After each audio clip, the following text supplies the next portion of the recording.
Prepare-se para uma das histórias mais impactantes da Bíblia. Imagine um tempo onde a verdade foi calada, onde o povo se dobrou diante de falsos deuses, onde profetas do Senhor foram caçados e mortos sem piedade. Agora, imagine um único homem, sozinho, contra um rei perverso, contra uma rainha sedenta de sangue, contra 850 falsos profetas. Um homem desafiando a escuridão e convocando o próprio Deus para responder com fogo. Esse homem era Elias, e essa é a história do dia em que Deus desceu dos céus para provar quem era o verdadeiro Senhor. Baal contra Deus, Jezabel contra Elias. O confronto final que mudou Israel para sempre. Mas será que essa história acabou? Ou será que ainda vivemos tempos de Jezabel e Elias? Se você quer saber o que realmente aconteceu naquele dia no Monte Carmelo e como essa história ecoa até os dias de hoje, fique até o final. O que você verá aqui pode mudar sua visão sobre fé, coragem e poder. Antes de começarmos, já deixa seu like, se inscreve no canal e ative o sininho para não perder nenhum conteúdo como esse. Agora vamos para a história que provou, de uma vez por todas, quem é o verdadeiro Deus. O dia em que Deus desceu com fogo começa agora. O dia em que Deus desceu com fogo. A história de Jezabel e Elias se passa em um dos períodos mais sombrios da história de Israel. O povo de Deus havia se afastado completamente do Senhor, mergulhando na idolatria e na corrupção. O rei Acabe, influenciado por sua esposa Jezabel, transformou o reino em um local dominado pelo culto a deuses estrangeiros. Mas antes de falarmos sobre o dia em que Deus desceu com fogo, precisamos entender como essa batalha espiritual começou. Acabe era rei de Israel, mas não era um líder forte ou piedoso. Pelo contrário, ele foi descrito nas Escrituras como um dos piores reis que já governaram o povo de Deus. Mas sua maior fraqueza não era apenas sua falta de fé, era sua esposa, Jezabel. Ela era uma princesa fenícia, filha do rei Etbaal, de Sidom, e uma devota adoradora de Baal e Azerá, divindades pagãs que promoviam sacrifícios humanos e rituais profanos. Quando Jezabel se casou com Acabe, ela trouxe consigo não apenas sua cultura, mas também seus deuses. Com sua forte personalidade e sede de poder, convenceu o rei a construir templos e altares para Baal, erradicando a adoração ao Deus de Israel. Os profetas do Senhor foram caçados, perseguidos e mortos. O povo, acuado e confuso, se entregou à idolatria por medo de represálias. Foi nesse cenário caótico que surgiu Elias, um profeta escolhido por Deus para confrontar essa escuridão. Ele era um homem simples, mas sua fé era inabalável. Ele não temia reis, exércitos ou sacerdotes, pagãos, porque sabia que sua força vinha do Senhor. Um dia, movido por uma ordem divina, ele se apresentou diante do rei Acabe e lançou um desafio que mudaria o destino de Israel. Tão certo como vive o Senhor, Deus de Israel, não haverá chuva nem orvalho nestes anos, senão segundo a minha palavra. A seca foi decretada. O céu se fechou. O castigo de Deus estava prestes a cair sobre a nação rebelde. O conflito entre Jezabel e Elias. A palavra de Elias se cumpriu com exatidão. O céu se tornou de bronze e a terra de ferro. Não houve uma gota de chuva. Os campos secaram, os rios desapareceram e a fome se espalhou por Israel. O povo começou a sofrer as consequências de sua idolatria, mas Jezabel e Acabe se recusavam a reconhecer a autoridade do Deus verdadeiro. Enquanto o rei buscava uma solução política para o desastre, Jezabel intensificou sua perseguição contra os profetas do Senhor. Seu objetivo era claro: erradicar completamente qualquer traço da fé em Deus e substituir pelo culto a Baal. Muitos servos do Senhor foram mortos, mas alguns conseguiram se esconder em cavernas, protegidos por um homem chamado Obadias, um servo, fiel do Senhor, que trabalhava no palácio de Acabe. Elias, por outro lado, foi guiado por Deus para se esconder junto ao riacho de Querite, onde foi sustentado milagrosamente por corvos que lhe traziam pão e carne todos os dias. Mas quando o riacho secou, Deus o enviou para a casa de uma viúva em Sarepta, onde realizou outro milagre. Multiplicou farinha e azeite para que nem ele, nem a mulher e seu filho passassem fome. Por 3 anos, a seca assolou Israel.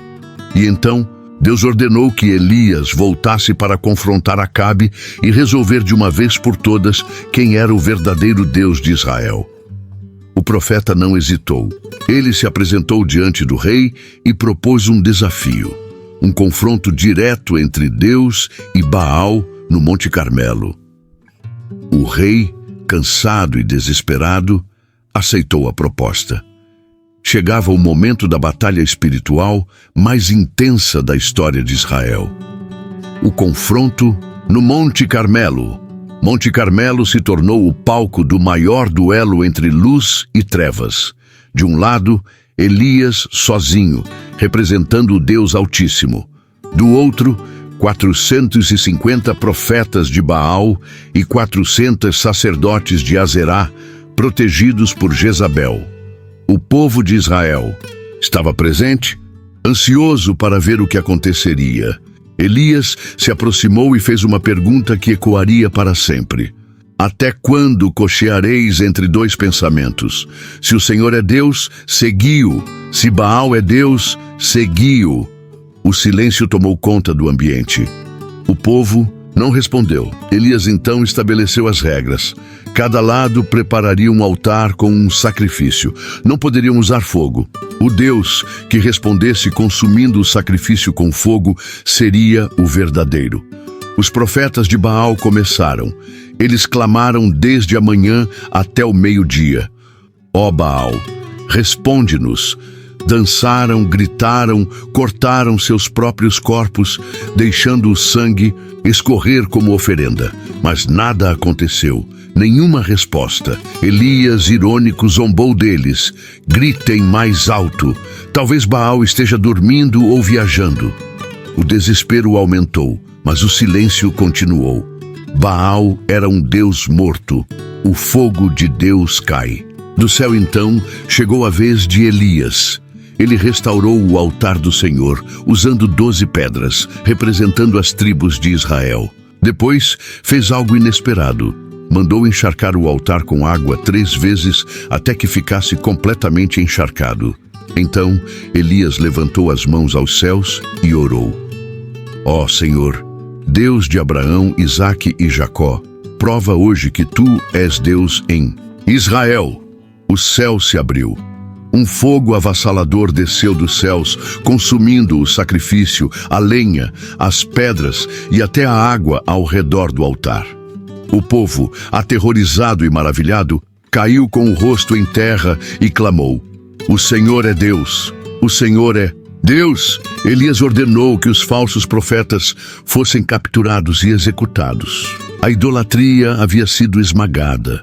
O ódio de Jezabel e a fuga de Elias Jezabel ficou furiosa. Assim que soube do que havia acontecido, jurou matar Elias no dia seguinte. O profeta, que havia enfrentado 450 homens sozinho, agora fugia para salvar sua vida. Ele caminhou pelo deserto esgotado e desesperado, até que caiu sob uma árvore e pediu a Deus que tirasse sua vida. Mas Deus não o abandonou.